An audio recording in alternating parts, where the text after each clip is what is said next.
On est rendu avec de la scrap littéralement à tous les coins de rue, sauf qu'en 2025, il faut encore que je m'obstine avec du monde pour défendre le café noir, pour défendre les liqueurs diète, pour défendre le fait que les aliments transformés sont pas fondamentalement mauvais tant que c'est pris en dosage modéré, que l'indice glycémique c'est pas nécessairement l'ennemi numéro 1 tant que t'es pas diabétique, et que l'alcool, ça par exemple, il y a aucun dosage qui est sécuritaire. Le café noir, je pense que c'est celui qui me rentre le moins en tête. Ça a majoritairement commencé avec Andrew Huberman qui avait fait des affirmations comme quoi prendre ton café le matin pouvait potentiellement accentuer le crash que tu vas avoir en fin d'après-midi. Je l'ai évidemment déjà adressé dans des capsules dernièrement, mais il y a une étude qui avait regardé ça de façon très concrète et qui avait déterminé qu'il n'y avait aucun lien entre les deux.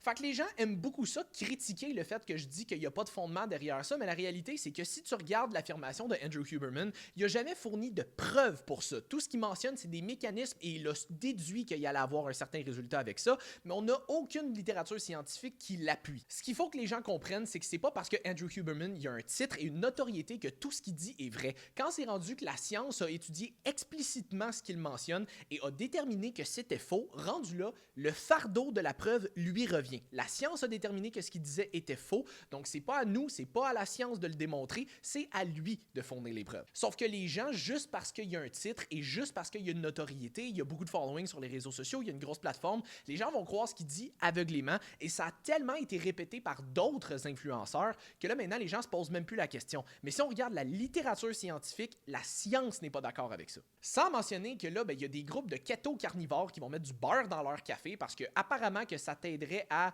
limiter le spike de glycémie, limiter le spike de cortisol, éviter les crashs, avoir un meilleur focus.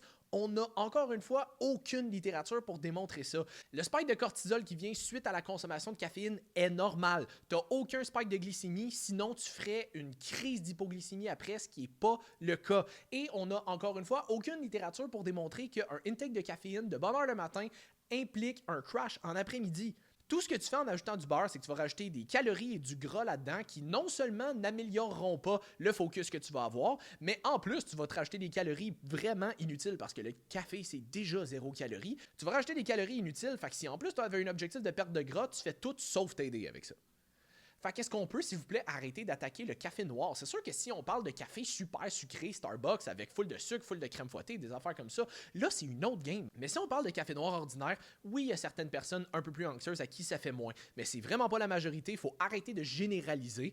Oui, tu vas avoir un petit spike de cortisol qui est normal et qui va redescendre. T'as pas de pic de glycémie avec ça. Ça n'accentue pas les crashs en après-midi. Et le fait d'ajouter du beurre ne fait rien d'autre que d'ajouter des calories inutiles. Est-ce qu'on peut, s'il vous plaît, lâcher le café? Ensuite de ça, les liqueurs diète et les édulcorants en général. J'en ai parlé encore dans des capsules récemment, mais je peux pas croire qu'il faut encore que je le défende parce que les gens, tout ce qu'ils entendent, c'est que ça a été classé par l'OMS dans une section qui est, entre guillemets, possiblement cancérigène, mais que finalement, quand tu regardes ça, ça veut dire qu'il faudrait que ça soit pris en super haut dosage et qu'on n'a pas encore assez de preuves chez l'humain pour déterminer que ça l'est. Ça veut dire que pour que ça le soit, possiblement, il faudrait que quelqu'un consomme en moyenne entre 14 et 17 canettes de Coke à tous les jours. Si jamais tu consommes entre 14 et 17 cannes de Coke diète à tous les jours, tu vas avoir d'autres problèmes. En petit dosage, on n'a aucune preuve pour démontrer que c'est potentiellement néfaste. Oui, il y a certaines personnes à qui, niveau digestion, ça va peut-être un petit peu moins fitter, puis ça, c'est tout à fait correct. C'est pas fait nécessairement pour tout le monde, mais la très grande majorité des gens n'ont absolument aucun problème à consommer des édulcorants.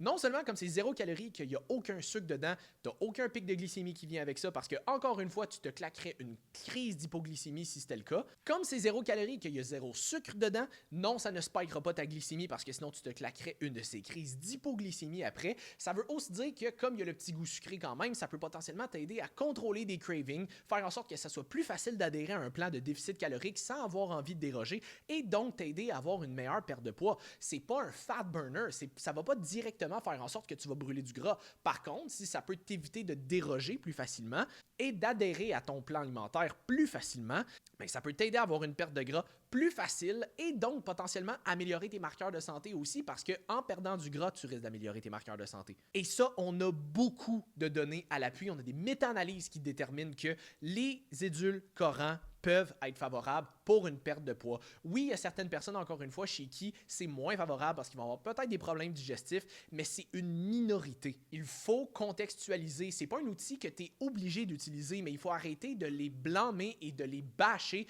juste parce que toi, ça ne fit pas avec ton narratif de « c'est d'artificiel ». Le fait que ce soit artificiel ou naturel a absolument aucun poids dans la balance et ça, on le sait avec beaucoup de preuves à l'appui. Les édulcorants sont parfaitement sécuritaires à consommer quand ils sont consommés en quantité modérée. Ensuite de ça, l'alcool, je comprends pas qu'il faut encore que je le défende, mais c'est parce que c'est majoritairement émotif. Les gens associent alcool tellement à événement social que quand on leur dit que l'alcool, il n'y a aucun dosage qui est considéré comme bénéfique pour la santé et que même un verre peut avoir des effets néfastes, les gens pètent une latte. Ça a le droit de pas faire ton affaire parce que tu aimes ça, c'est la réalité quand même. Est-ce que ça veut dire que parce que tu prends juste un verre de bière ou un verre de vin de temps en temps, que automatiquement tu vas péter aux frettes demain?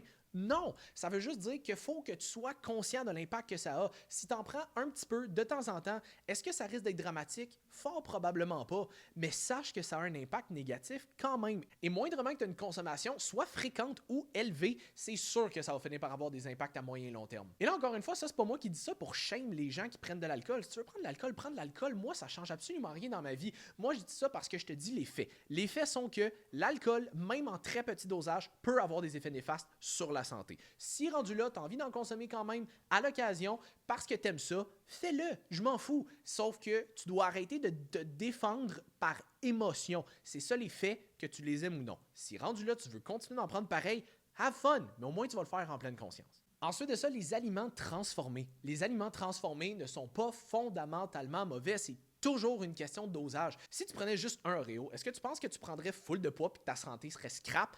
Ben non, parce qu'il n'y en a vraiment pas assez. C'est toujours une question de dosage. C'est le même principe pour peu importe quoi. Que tu prennes un biscuit, une pointe de pizza, un morceau de gâteau, un beigne, peu importe c'est quoi, c'est toujours le dosage qui fait le poison. Si à un moment donné, tu as envie de manger un morceau de gâteau, un beigne, une pointe de pizza, peu importe c'est quoi, puis en plus, tu es capable de le faire fitter dans des portions qui sont plus contrôlées, tu es capable de tracker tes calories, tu es capable de tracker tes macros, puis à la fin de ta journée, tu arrives quand même selon le plan dans les portions que tu t'étais fixé, il y a des grosses chances que ça fasse pas grand-chose autre que probablement faire en sorte que tu aies un peu plus faim cette journée-là, parce que comme c'est plus dense en termes de calories, tu risques de manger moins d'aliments qui sont moins transformés et plus bourratifs. Et si tu es capable de contrôler les portions, il n'y a absolument rien de mal là-dedans.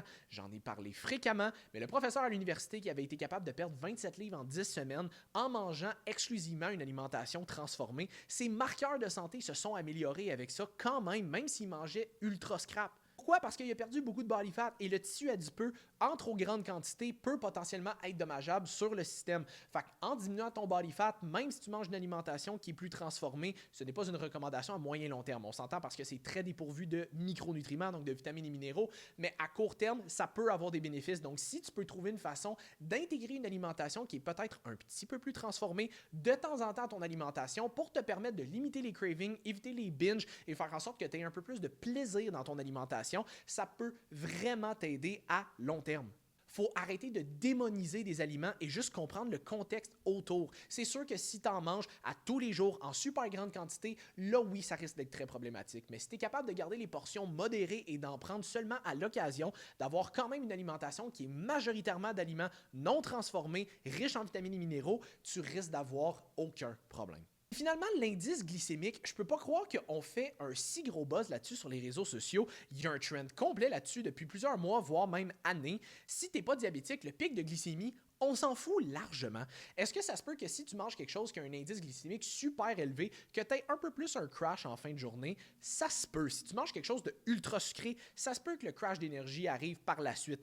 Est-ce que ça se peut que si tu manges quelque chose qui a un indice glycémique qui est un peu plus élevé, que tu ressentes un peu plus un down après? Ça se peut. Par contre, c'est pas automatique que parce que tu manges quelque chose qui a un spike de glycémie que tu vas avoir un crash, et c'est pas parce que tu manges quelque chose qui a un pic de glycémie qui est un peu plus élevé que c'est fondamentalement mauvais.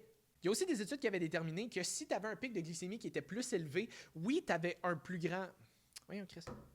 Il y a aussi des études qui avaient déterminé que si tu avais un pic de glycémie qui était plus élevé, oui, tu produisais plus d'insuline, mais tu redevenais à un niveau basal plus rapidement. Versus si tu avais un pic de glycémie qui était plus modéré, mais qui était plus long dans le temps, ça reprenait aussi plus de temps avant de rembarquer sur un niveau de baseline. Donc, à moins d'être diabétique, tu n'as pas besoin de penser à est-ce qu'il faut que je mette mon riz dans le frigo avant pour diminuer l'indice glycémique? Est-ce qu'il faut que je mette mon pain dans le congélateur pour essayer de réduire l'indice glycémique? Est-ce qu'il faut que je mange ma protéine et mes légumes avant mes carbs en ordre pour essayer de limiter l'indice glycémique? Ça ne change fuck all si tu n'es pas diabétique. Tu n'as pas besoin de te casser la tête avec ça. Mange ce que tu aimes en quantité modérée tout le temps et ça va bien aller. Mange majoritairement des protéines, des fruits et légumes, des fibres et ça va bien aller. Il faut arrêter de faire des cas monstrueux avec des affaires qui n'ont pas d'intérêt. d'importance. C'est important pour les gens qui sont diabétiques, mais si tu n'es pas diabétique, ça ne te concerne pas. Il faut arrêter de faire peur aux gens. Il faut contextualiser. L'indice glycémique, c'est un facteur qui peut être pertinent si tu es diabétique ou si tu veux peut-être éviter d'avoir des crashs si tu prends quelque chose qui a un très haut pic de glycémie. Mais en dehors de ça, c'est pas parce que tu as un spike de glycémie que tu vas pas perdre du poids. C'est pas parce que tu as un spike de glycémie que automatiquement tu vas avoir un crash après. Ça prend plus de contexte que ça. Donc, en 2025, est-ce qu'on peut mettre ces sujets-là de côté, s'il vous plaît? Il n'y a absolument rien de fondamentalement mauvais avec eux. Il faut toujours du contexte et il y a, je crois, des problèmes beaucoup plus flagrants et majeurs qui devraient être adressés pour vous permettre de maximiser vos résultats.